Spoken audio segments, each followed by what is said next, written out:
Nope. There's zero evidence of Jesus ever have lived. Have you ever said that before? The real question is, have you closed your ears to hearing any kind of evidence being presented to you, or is there actually no evidence? So will you be willing to listen to the evidence? I know that you don't take the Bible to be true, so that can't be really used for as evidence.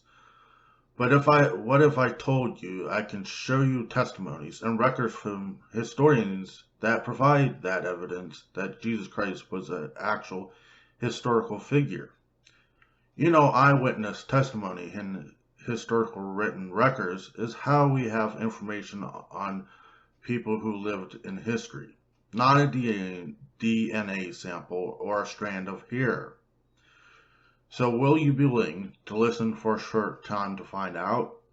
Then after I'm finished, you can choose to whether to accept the information or to reject it.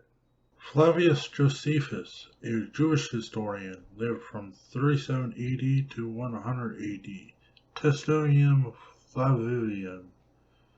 About this time there lived Jesus, a wise man, if indeed one ought to call him a man, for he was one who performed surprising deeds, and was a teacher of such people as accept the truth gladly. He won over many Jews and many of the Greeks. He was the Christ, and was upon the accusation of the principal men among us. Pilate had condemned him to a cross. Those who had first come to love him did not cease.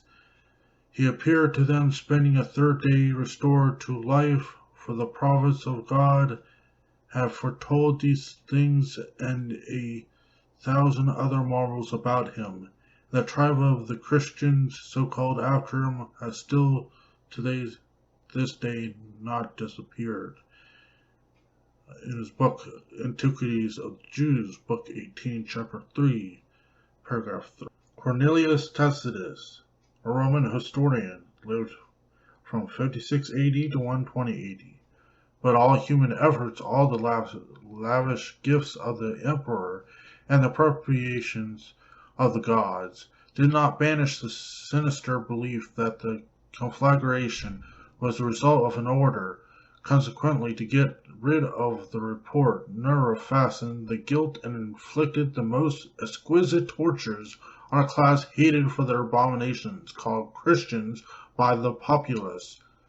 Christus, from whom the name had its origin, suffered the extreme penalty during the reign of Tiberius at the hands of one of our procurators, Pontius Pilate, and a most mischievous superstition, thus checked for the moment, again broke out not only in Judea, the first source of the evil, but in Rome, where all things hideous and shameful from every part of the world find their center and become popular.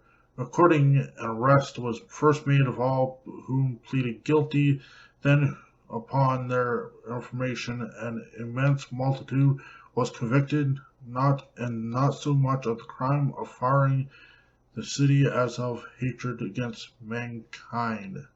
Tacitus, in his book of the Annals, Book 15, Chapter 44. The Talmud, written 200 to 500 AD. On the eve of the Passover, Yeshua was hanged. For 40 days before the execution took place, a herald went forth and cried, "He's going to be stoned because he practiced sorcery and enticed Israel to apostasy. Anyone who could say anything in his favor, let him come forth and plead on his behalf." But since nothing was brought forward in his favor, he was hanged on the eve of the Passover. You see, there are historical records outside the Bible. There are records written by Romans, which hated Christians, and records written by the Jews, who also hated Jesus.